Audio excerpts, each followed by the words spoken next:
Take me back to when you started your channel. How many years has it been now? So I started my channel about 7 years ago. And when I started my channel, I knew that you could make money online. So I knew that like YouTube was what I wanted to do from like my very first video, even though I'd never edited a video at that point. And so I started with, Jeeps and motorcycles and repairing them and fixing them and just doing tutorials and stuff. And then I realized that more people have cell phones than Jeeps or motorcycles. So then I kind of switched over into the technology side of things. Have you always been kind of a fix-it guy, fixing things up and taking things apart? Yeah, I've always enjoyed it. Like I did construction in high school, built computers as a side job, before college. So yeah, just, building stuff with my hands. It's always been a fun hobby. Do you remember your first video, what it was? I believe it was a transfer case rebuild. So like I changed the name of my channel like 2 months after I started. So all of my videos are kind of jumbled up order-wise if you look now. Mm-hmm. But my first video was a transfer case rebuild on a Jeep Wrangler because my Jeep had broken down and they wanted $1,000 to fix it. And then I could do it myself for $80. So I ended up just, making a video and doing my first major car repair all at the same time. And did it get a ton of views? Not right off the bat. No, it was a slow, steady chug for the first couple of years. Like I think I had 2,000 subscribers after making 100 videos, and so it's just like, it's just a slow, steady grind. And were you doing this full time, or were you doing other work on the side? I was working full time as a cell phone representative for a cell phone company, and then I was also going to school full time. Oh wow! And then doing videos on the side. Wow! So there was a lot of work going on. So when did you get to the point? Was there finally one specific video that hit it big, or was it a gradual build-up and you got to the point where you could say, "All right, I'm going to focus on this now"? Well, I got kind of lucky because the cell phone company I was working for at the time, they closed down the shop I was working at, and they gave us a severance package for like 4 months. And I was like, now is like, this is 2 years after starting my channel. And I was like, now is the best time, to do this. So I just like threw myself at YouTube, super hard. And by the end of that, 4 months when my severance package was up, I was like, this is viable. Like this can be like a legit business. Oh, wow. That's cool. So you had the 4 months of pay that you could just focus on that. So I would imagine over the years, how you shoot your videos and the equipment you use to shoot them has changed. Yeah, so my first like 200 videos I shot using entirely just a cell phone. I was filming cell phone repair videos with the cell phone and just editing the videos, on my laptop in my dorm room. And then over the years, my setup has upgraded substantially. I think right now I have a pretty nice camera. It's GH5. It's like $2,000 and then some nice lenses and stuff. But you definitely don't need nice equipment to get started. Like you can make hundreds of videos with just a cell phone. Yeah, I would imagine. And sometimes it seems like the amateur look gets more views than a whole professional in-studio type setup. Right. So you took the 4 months off, you start building your channel, and then did you find patterns of what people will watch along the way, like the do-it-yourself repairs, or is that when you decided to kind of go into taking it apart and showing how things work? What did you how did you decide to take the direction of your channel? So it was kind of a multiple layers to it. So I said initially, I started with Jeeps and motorcycles and stuff, and I was like, this is working, but if I want to reach a bigger audience, I have to make content that appeals to a bigger audience. So I started doing the cell phone repairs because all the cell phone repair videos were like, 30, 40 minutes long and just like super ridiculous. So I made my own videos, made them shorter, concise, to the point, and then I realized that people liked it when I put my own like personality into it, like random little jokes here and there. So that helped out. And then I realized that not everyone's going to be fixing their phone, but everyone has a phone and wants to see if it's like strong or not. So I started the systematic durability test, and that's when I saw like an even bigger jump in my viewership. Did Samsung come on and sponsor you then at that point, or? No, Samsung Mobile has never sponsored one of my videos. So most of the time I end up buying my phones. I would say like 90% of the phones on my channel I buy myself. Oh, really? Wow. I thought they were a sponsor, but that shows you how much. No. Okay. So how often do you post? Usually 2 or 3 times a week. Since I've been getting married, I'm down to like 1 time a week. But that should change after the wedding this weekend. So You recently built an elevator for your fiance. yes, I did. That's pretty cool. Yeah, that video did really, really well. Like neither of us were expecting it to just like take off, and I think now it's like one of the top 5 most viewed videos on my channel, which is crazy. Wow. It's like a little over 9 million views. Holy smokes. And did you go into that project thinking I can do a video and show it off? Because that's kind of personal to get into your personal life with your fiance and everything. With the intent that it would be so big, or was it just kind of like, oh, I'll just do it like any other video?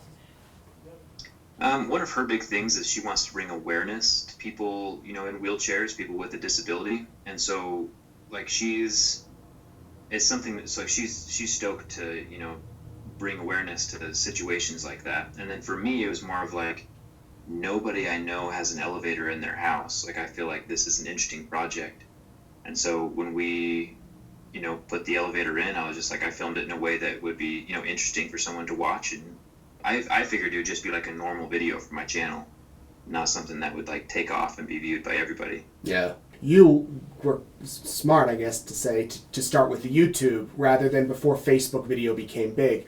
Was it hard to kind of transition over to Facebook as well, or did you say I have to do it to reach more eyeballs?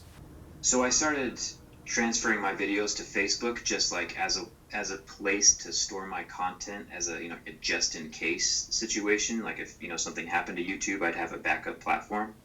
But I really just take my exact same video that I posted to YouTube and then plop it over on Facebook. But nobody cares because they're two totally different audiences. So someone who watches my Facebook videos probably isn't on YouTube watching YouTube videos. They're just different platforms. So I've had no problem, double monetizing my videos in 2 different places. Yeah. And I imagine you have viewers from all over the world. Yeah, it's pretty split up. I think India and the United States are my 2 biggest demographics. Wow, India. So where do you foresee your channel like in 5-10 years? Kind of just more of the same. Like I really do enjoy doing, the teardowns and the durability tests, but I also like the side projects like the off-road wheelchair and, putting the elevator in my house.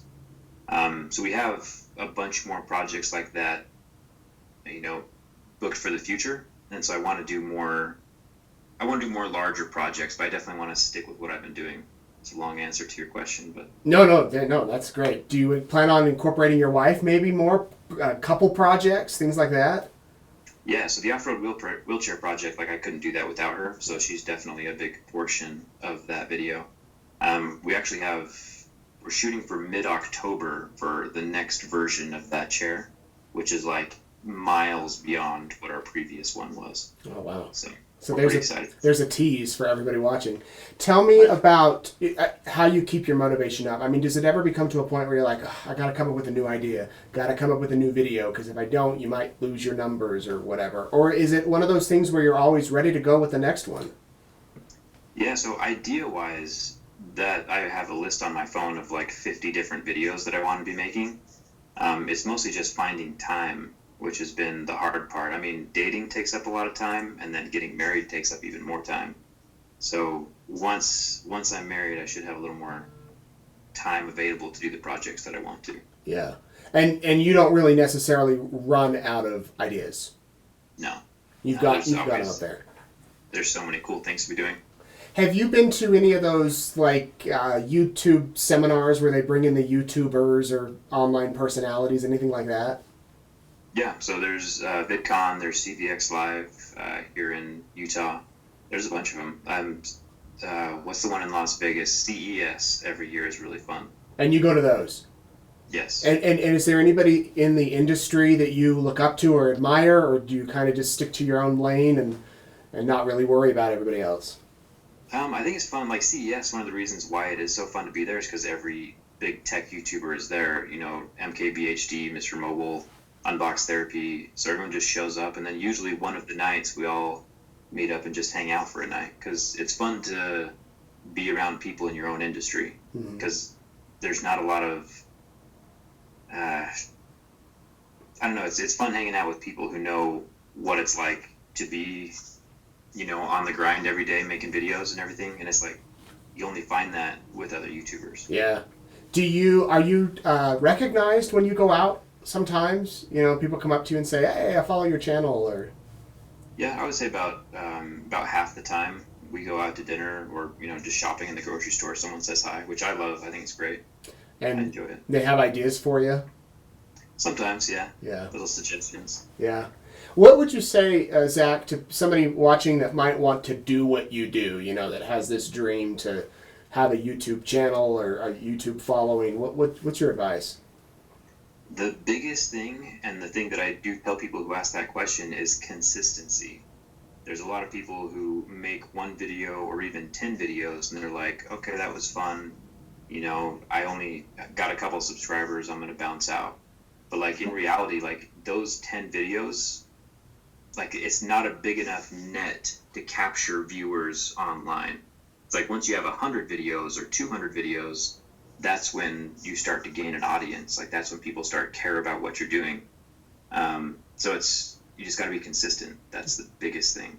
Do you have a favorite video that you've done over the years? I have a ton of favorite videos, but one that pops into my mind was making Legos with Cambry last year. So it was one of our first videos that we did together. And it was just like a fun project. Like, it took us like 17 hours, but just working together and playing with Legos was a super fun video for me. Dude, I bet you've had some ultimate dates. Because you can be like, yeah, let's tear this apart or do something. That's cool. So I'm sure there's been videos too that you've done and you think this one's going to be a slam dunk and maybe not as many people watch it. And the other way around, you might think it's a bomb, but it gets millions of views. Right. I have a series called Drone History where I take drones out and I film something, like World War II stuff.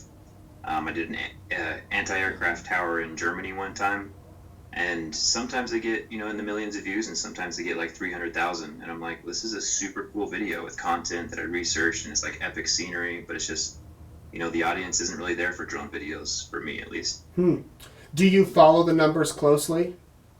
Yeah, I usually watch the videos until I post my next video, and then I kind of just let it do its own thing. Do you read the comments? Yes. Even if there's other horrible ones?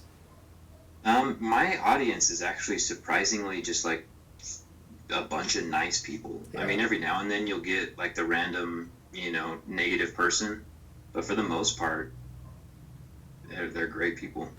Well, cool, man. Is there anything that you want to add? Not really. Yeah, just that biggest thing is like, no matter, even if you don't want to be a YouTuber, just being consistent about anything. Like, that's the key to success of life in general, is just sticking with it. Do you plan to maybe launch other genres of videos, like separate channels? Not that you have a ton of time, but, maybe tackle a different topic on another channel? Not really. Mostly just want to stick with what I've been doing, because I feel like the channel name Jerry Rigged Everything is broad enough that I can kind of just do whatever I want at this point. Yeah. As long as it's within the same general theme of, building something, showing how it works, taking something apart, which is also very broad. So I think everything I want to do fits under that blanket. How many hours a day would you say you work on your videos and your projects? That's tough, because it's more of like a lifestyle. It's like, even when I'm at the gym in the morning, like, I'm responding to comments, or I'm responding to emails, I'm, talking with people about different projects I have going on. So it's like, it's a lifestyle at this point. It would be impossible to track the hours specifically. Are you able to turn it off? Not easily.